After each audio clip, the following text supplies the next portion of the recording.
Welcome to the Deep Dive. Today we're embarking on a truly profound journey, peeling back layers of wisdom from an ancient text. Our focus is an insightful discussion from a key source that really illuminates verses 45 through 49 of the Kahf Surah. That's right. It's a fascinating section. Our mission is to extract the most potent nuggets of knowledge and insight from this material for you. By the end of this deep dive, you'll gain a significantly deeper understanding of these enduring perspectives on, well, the transient nature of worldly life, the true and often surprising value of our possessions and relationships, and the ultimate inescapable accountability for our actions. Get ready for some genuine aha moments that might just fundamentally shift your perspective on what truly endures and what, well, fades away. Indeed, this deep dive offers a remarkably unique lens, doesn't it? A deeply insightful way to view these universal concepts. Human endeavor, the subtle yet pervasive nature of divine power, and the profound weight of personal responsibility. We won't just skim the surface. We'll be looking closely at powerful metaphors and vivid descriptions. These aren't merely ancient narratives, They're profound invitations to reflect deeply on our own lives, our priorities, and the legacy we are actively building right now. Absolutely. And before we truly dive in, if you're finding value in these deep dives, we would genuinely appreciate your support. Subscribing to our channel really helps us continue bringing these rich, in-depth discussions to you. Okay, so let's unpack this. Maybe we can start by quickly revisiting the broader narrative that leads us directly into these powerful verses.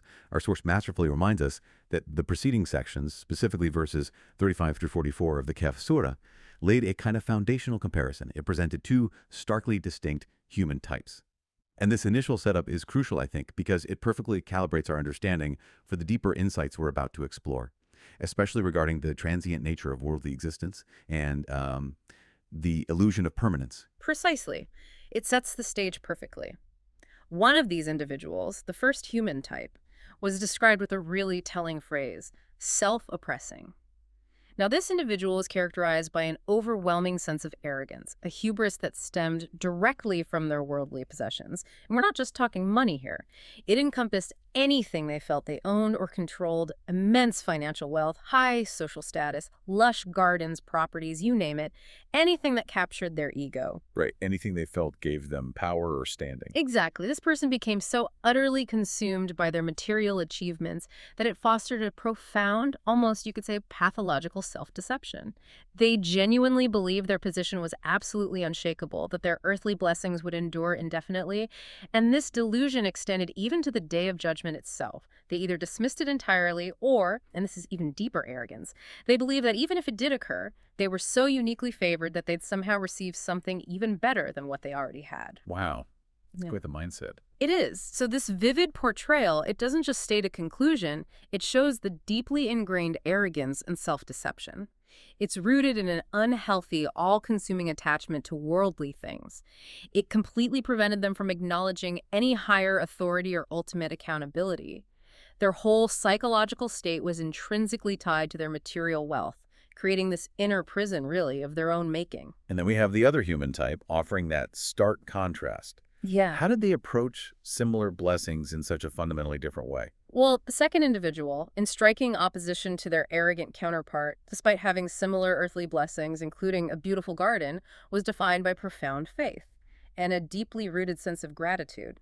Crucially, they didn't see these blessings as solely their own achievement, born of their own wit or effort. Instead, they recognized them as direct provisions, a gift from the Creator.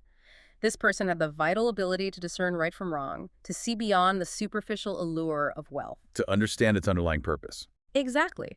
They keenly observed their friends' escalating arrogance and conceit. And with a sense of responsibility, compassionately yet firmly, they gently reminded their friend of the true, humble meaning of saying mashallah. That acknowledgement that all blessings, all power, all success comes solely from divine will. They underscored the inherently temporary nature of their friend's abundant wealth and children, which, tragically, were leading their friend towards disbelief and ingratitude.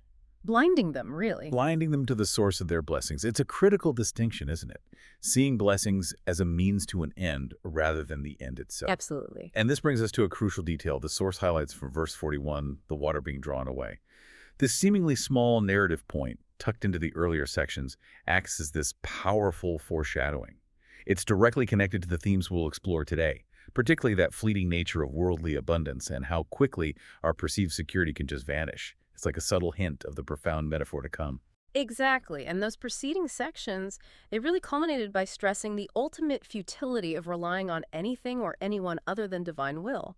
It emphasized with profound clarity that ultimate sovereignty, true representation, and all genuine power belong solely to the Creator. This understanding underscores the immense potential for Hisron, not just loss, but a devastating ultimate ruin or utter disappointment when one deviates from this fundamental understanding of reality. This powerful emphasis on divine sovereignty and the transient nature of all human perceived power and wealth sets the perfect, essential context for the verses we're about to explore. It moves us from individual examples to these universal cosmic truths. So with that foundation laid, let's now dive into verse 45. Our source describes this as providing a profound, almost poetic definition of worldly life. It uses what it calls a beautiful analogy, or darbamesel. This sounds like the absolute core of today's deep dive. It truly is a central piece. The verse opens by presenting the example of the life of this world as water which we send down from the sky. Now, the source takes time to clarify that, Darabensel. It isn't about violence or striking in a harsh sense. It carries a much richer meaning. It's about emphasizing a metaphor, or, as the source beautifully puts it, putting it in its rightful place. Ah, like a master craftsman placing a jewel perfectly to illuminate his brilliance. Exactly like that. It's a vivid, illustrative comparison designed to make an abstract, profound concept tangible and universally relatable. It draws on something we all witness in the natural world. That perfectly captures the essence of vivid illustration. So what happens after that life-giving water descends from the sky? What's the natural progression, the cycle that unfolds? Well, the source meticulously explains the sequence. After the water descends and drenches the Earth's vegetation mixes with it, absorbs it, and begins to flourish, grows luxuriantly. Everything bursts forth with life, vibrant colors, immense vitality. That stage represents the peak of worldly abundance and vitality. But then, inevitably, with the changing seasons and the relentless force of the wind, these once vibrant plants wither, turn yellow, and are scattered. They become mere dry remnants, effectively vanishing. And the verse concludes with that powerful statement, Allah is over all things mudadir. Mudidirs. Yes, and this word mudadir isn't just about raw, unrestrained power. It points to something far more profound, a precise, measured, and meticulously competent divine control. Mudidir. That's a truly powerful and nuanced word. Our source really unpacks its meaning beyond a simple translation, suggesting it holds a lot of theological depth. Yes, the source delves into the etymology. It explains that muqtadir, often translated as powerful or competent, is deeply rooted in qadir, which signifies measure or proportion. This isn't about blind fate. It signifies a power that is not arbitrary, not chaotic, certainly not unrestrained. Rather, it's a power that operates within an exquisitely precise measure, a divine plan, an inherent and meticulous cosmic order. It means Allah is all-powerful over all things in a way that is perfectly proportioned, meticulously measured, governed by universal laws. Reflecting an intelligent, all-encompassing design. It's an ordered universe, not a random one. Precisely. What's particularly insightful is how our source connects this powerful natural cycle. The rain, the flourishing, the inevitable decay directly to human experience and our understanding of time. It's not just describing nature, it's a profound lesson delivered through observation.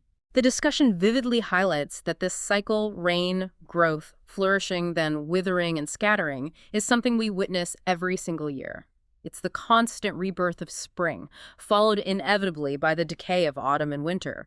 This entire natural process, which we see unfolding repeatedly, is presented as a fundamental prototype, a perfect model of worldly life itself. A constant, visible, undeniable reminder of impermanence encoded right into nature. Exactly. Nature itself is teaching us this profound lesson about the passage of time and the inherent brevity of existence if we only pay attention. Yeah, if we're really... Indeed. Consider it this way. Just as a plant cycle from sprouting to drying out might seem incredibly long to the plant itself, from our human perspective looking at a season, it's relatively short. Similarly, our worldly life, though it feels expansive and long to us as we navigate it, is ultimately a remarkably short period within a much, much larger cosmic cycle. We are born, we grow, we reach our peak, and then biologically we decay and eventually return to the earth. We complete our own cycle. This verse offers a stark, yet profoundly realistic portrayal of our transient existence, stripping away illusions of control or permanence. So what does this all mean for us personally? What's the practical takeaway? Or the spiritual one? What exactly is our unique role within this grand natural cycle? That raises a truly important question the source confronts head-on. It emphasizes that no one, absolutely no human being, can intervene in this natural cycle. Not the rain, once it's fallen, nor the plants, once they begin to wither. This cycle, ordained by a law with meticulous cutter, is fixed. It operates with unchangeable precision, a cosmic law. The crucial differentiating factor for humans, however, is our unique gift of irate free will coupled with our intellect and consciousness. Unlike a plant, which has no choice. Right. Unlike a plant which just follows its cycle, we, as humans, possess the immense potential and the profound obligation to create value within this transient existence. Just as the rain meeting the plant produces the best fruit, similarly, humans are obligated to use their intellect and will to produce the best results, the most enduring values, the most righteous actions. Our agency transforms the passive cycle into an active opportunity. So our irate, our free will and conscious choice, really is the game changer.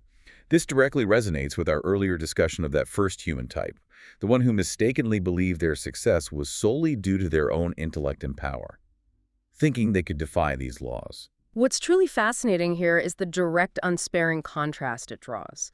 While humans might delude themselves into feeling unshakable due to achievements or intellect, this verse radically redefines worldly life.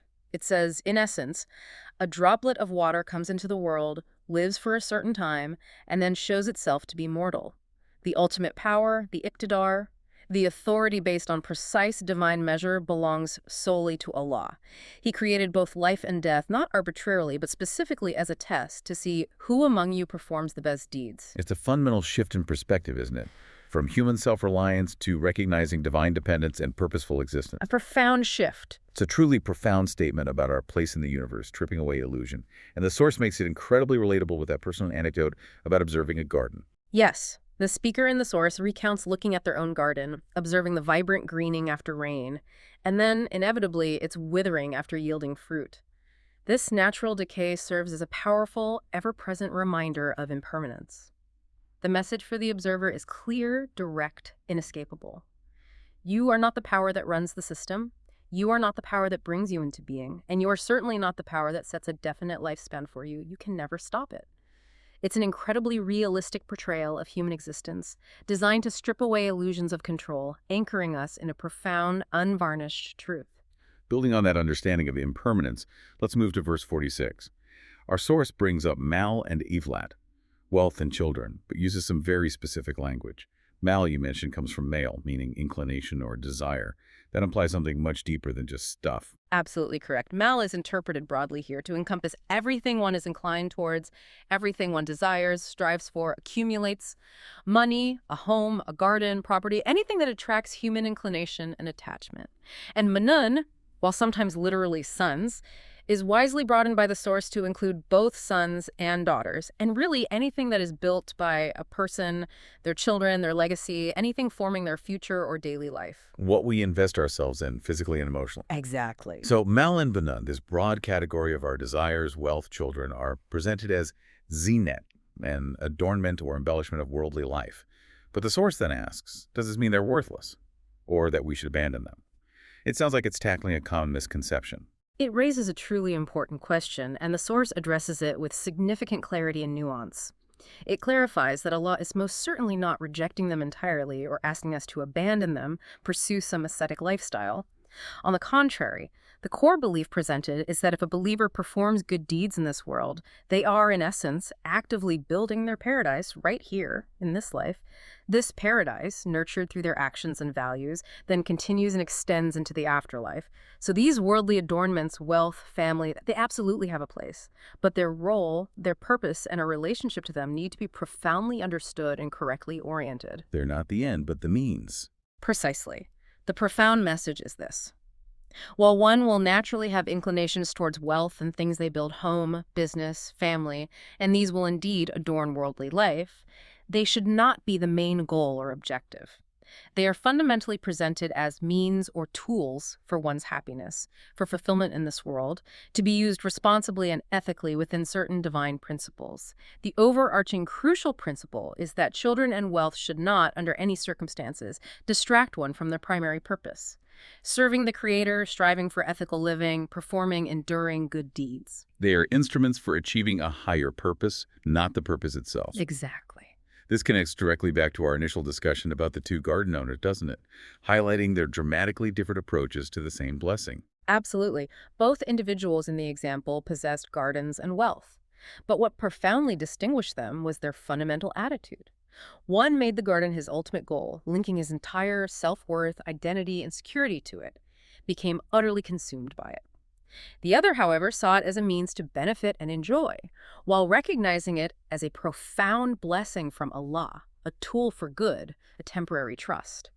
This is precisely the critical distinction Allah wants us to grasp.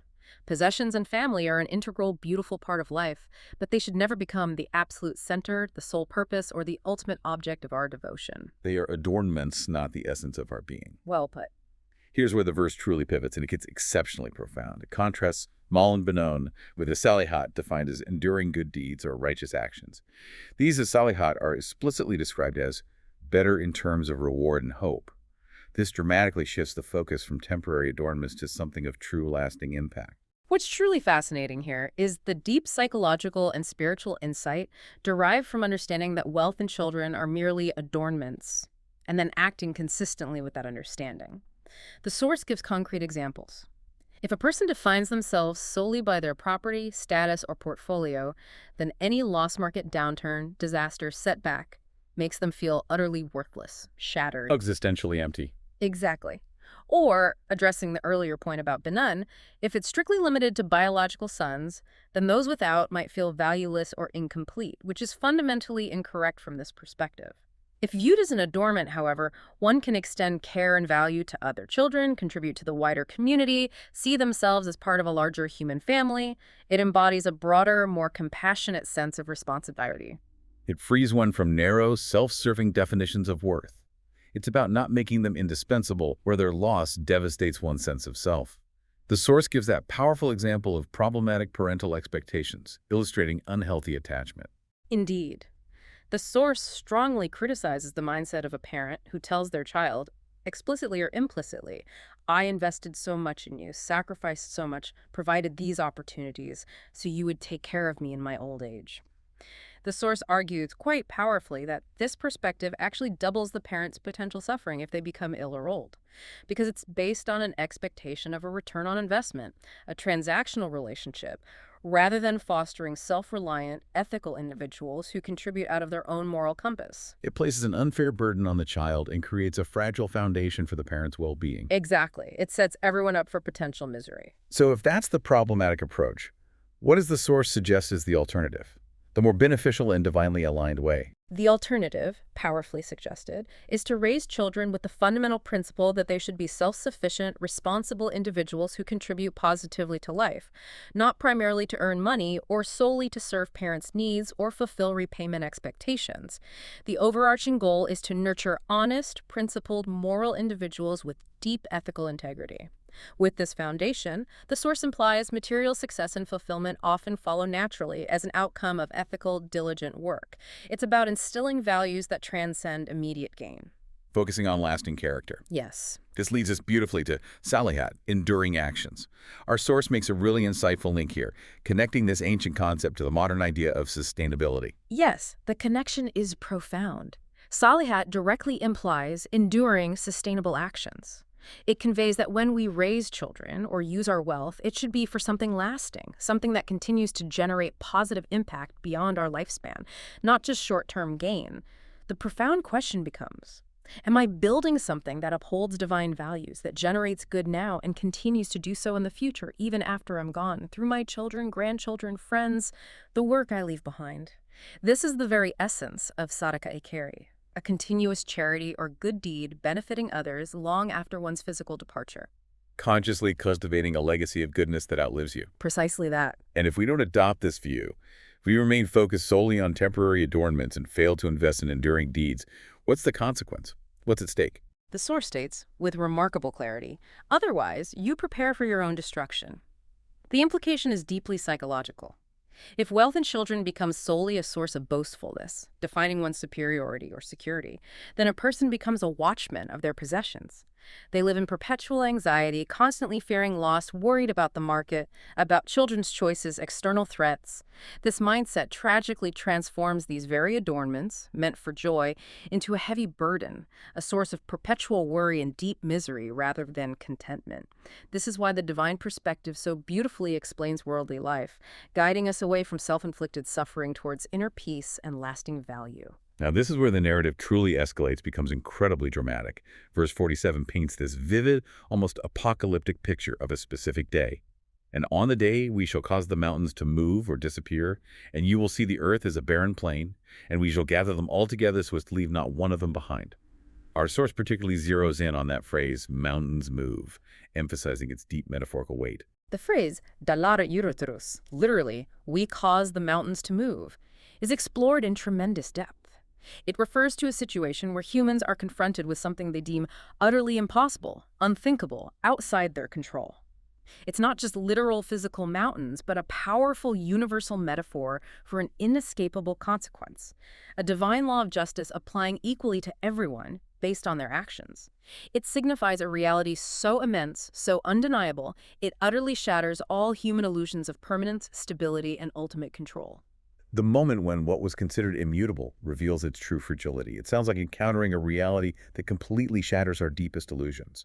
The source gives that relatable example from a journey. Yes, the speaker reflects on seeing massive, imposing mountain ranges, like those near Erzincan. Such grandeur makes a human feel incredibly insignificant, prompting the question, how could such a massive structure ever be moved or disappear? Yet the verse presents this very scenario as undeniable truth, a divine decree.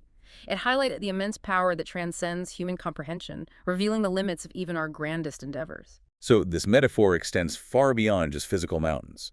It applies to anything we perceive as unshakable, wealth, status, nations, even deeply held beliefs. What's truly fascinating here is precisely that expansive metaphorical application.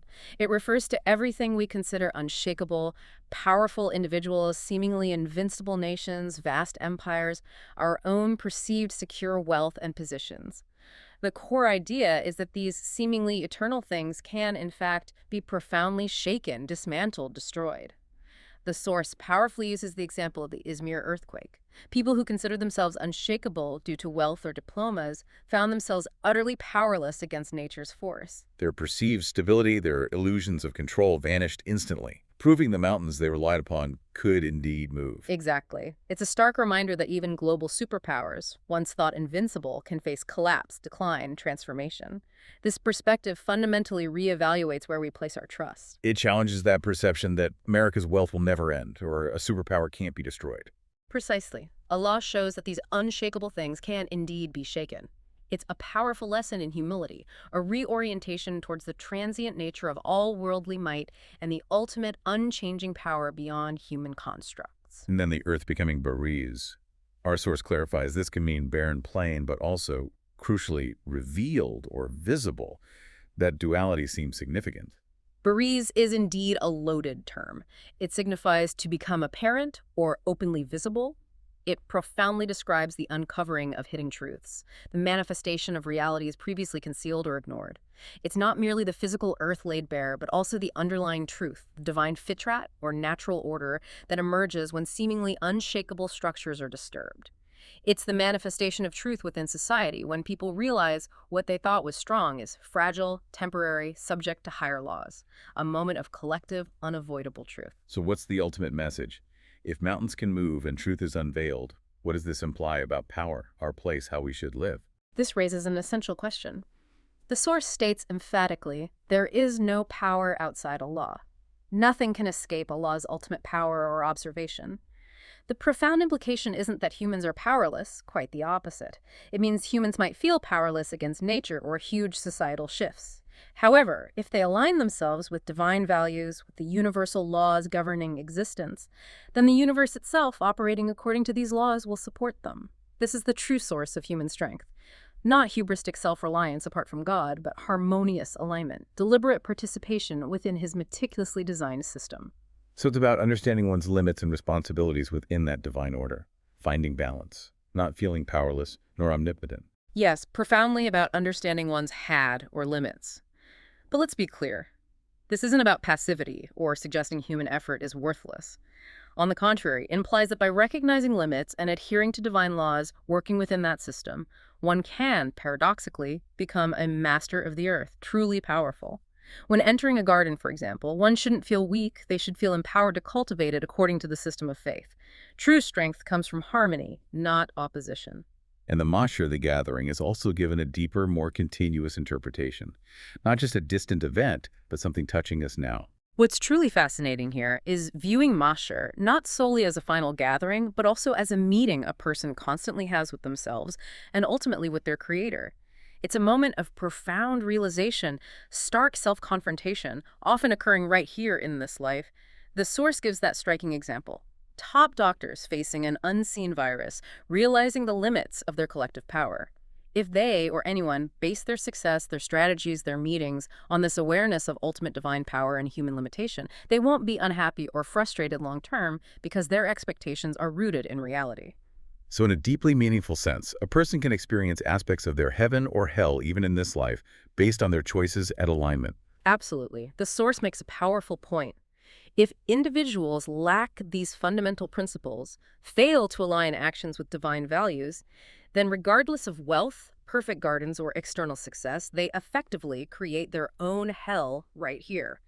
The example of children mistreating parents, if parents build their lives solely on children as their only support, they set themselves up for misery when expectations aren't met. They must view children as an adornment from a higher, more detached, yet still deeply loving perspective. This internal state peace or turmoil directly reflects adherence to or deviation from these universal divine laws. Let's transition now to verse 48. Our source connects this powerfully to creation and returning to Allah. He uses the phrase, "and they will be presented before your Lord in rows." That conjures an incredibly visual, impactful image. This verse carries immense weight. It implies every single individual, without exception, regardless of belief, status, or worldly power, will participate in this inevitable process of return and presentation. The source vividly describes it, people coming like lambs. A truly poignant image conveying utter powerlessness, without strength, ability to resist, or capacity to object. It powerfully reflects the moment of death, where humans, despite perceived might, taste death and are utterly helpless to prevent it or alter their fate. The ultimate stripping away of illusions of autonomy.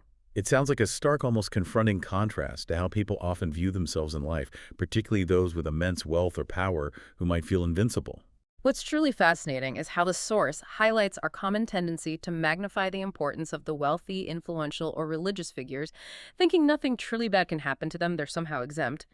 But the verse confronts this illusion directly, shattering it. Look, they're coming in rows, they have no right to object. This signifies the absolute, undeniable, universally applied power of the divine law transcending all human constructs, hierarchies, perceived exceptions. In that moment, accountability is inescapable. Worldly distinctions vanish. So what does this ultimately mean for our perception of power, both our own and the power we attribute to others or systems? This prompts a crucial consideration. The source reiterates, when an earthquake happens, humans cannot stop it. Thus, a human must know their limits. Hadini bil melidir. This isn't about passivity or saying effort is useless. Quite the opposite. It implies that by recognizing limits, aligning with the divine system and its laws, one can become an incredibly powerful force within that system. One can become a master of their own domain, their own self, precisely because they operate in harmony with universal laws, not struggling futilely against them. It transforms strength into something aligned, potent, effective. And this profoundly leads us to the final verse, 49, introducing the book.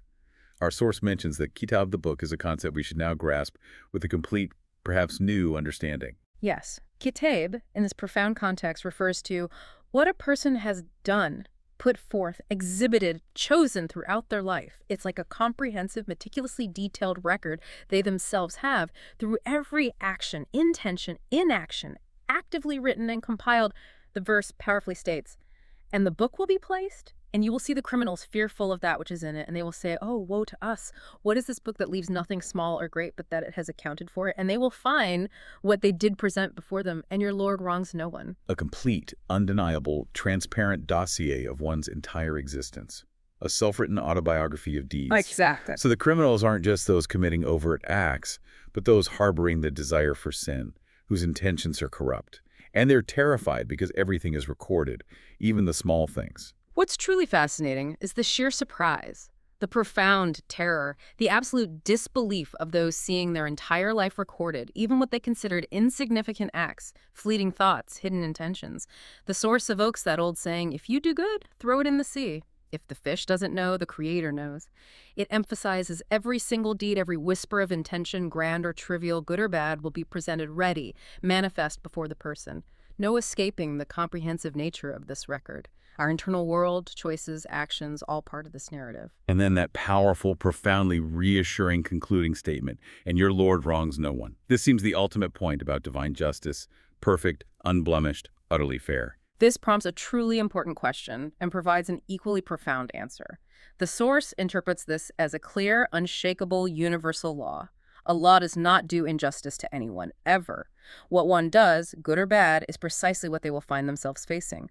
A person's actions are essentially returned to them, a boomerang of consequences, perfectly calibrated.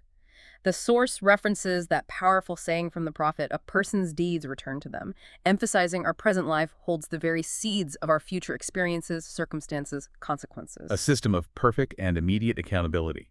Every input yields its proportional output. Precisely. So the profound implication is, don't blame others, don't complain endlessly, don't feel victimized. We are, in essence, reaping what we sow. Precisely. The source emphasizes a crucial, liberating principle of self-responsibility. Don't blame others, don't complain to others, and don't completely absolve yourself of responsibility by blaming others. That mindset leads directly to inner illness, unhappiness, powerlessness. Instead, one should cultivate a spirit that is brave and courageous and deeply reflect that Allah is closest to us.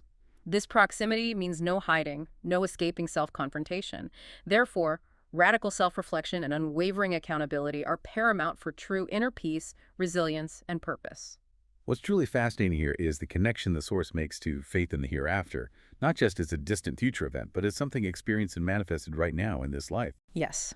The source argues powerfully that truly believing in the hereafter means understanding this divine law of consequences applies both now and after death. Whatever one does, they receive its consequences somehow, sometime. If one is genuinely happy, content, at peace now, it's a direct reflection of their alignment with divine values, universal principles, their true self. This, the source suggests, is Jannah, paradise in this life, a taste of inner harmony.